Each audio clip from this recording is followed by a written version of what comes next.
Hi guys, itong video ito ay para to sa kapatid ko dahil curious nga siya kung kami ba daw dito sa sa ibang bansa ay nagpupunta din ba daw kami sa sementeryo. Sabi naman ng mama ko ay ano naman daw kami magpunta sa sementeryo, yung sinasabi ba yung sa malaking cross, dahil wala naman din na kaming pagsisindihan dito. Kaya na-curious din ako. Oo nga pala, meron kayang malaking cross dito sa sementeryo nila. Ngayon guys, kung makikita nyo, nandito pala ako sa sementeryo. Ayan naglalakad-lakad kasi ako kaya dumiretso ako dito. So, ito nga pala guys, yung sementeryo nila.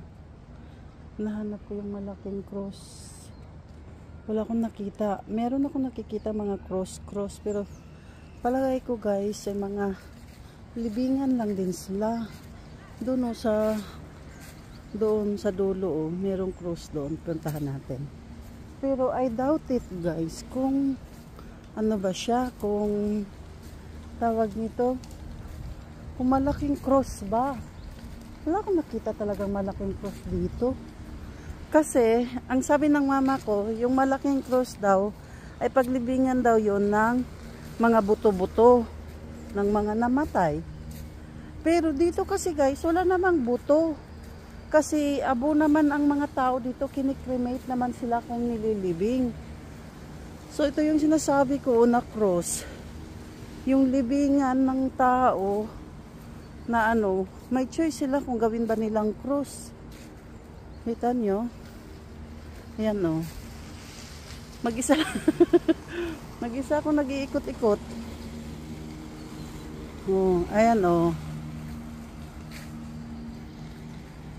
wala guys. Walang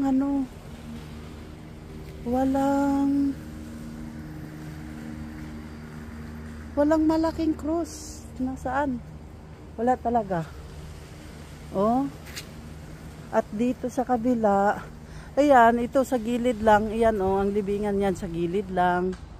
Yan, yung mga may mga bato-bato, ayan, ang libingan yan. Dito naman, ito dito medyo puno na. Ito yung libingan na medyo puno na, Ayan, yung may bulaklak, may may bato na maliit. Ayan yung mga libingan, pero walang malaking cross. Sana, wala talaga.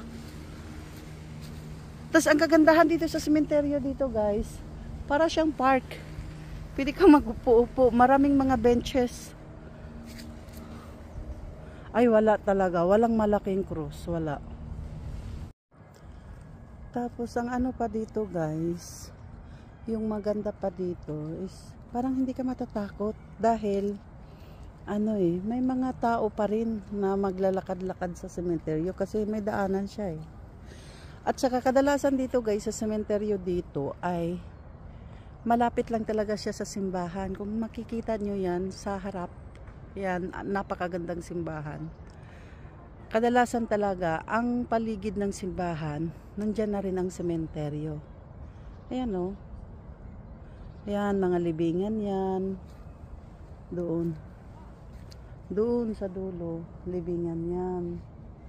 So hindi ka matatakot kasi may mga tao pa rin naglalakad. Kaya, pero guys, ako dito ay takot talaga ako kapag madilim na. Tapos wala nang mga taong maglalakad. Bahala kayo dyan, bahala kayo maglakad sa sementeryo mag-isa kung madilim na. Tinitingnan din ako, may tao doon. Yan, tinitingnan din ako kung siguro nagtataka anong ginagawa ko. Ang ganda ng simbahan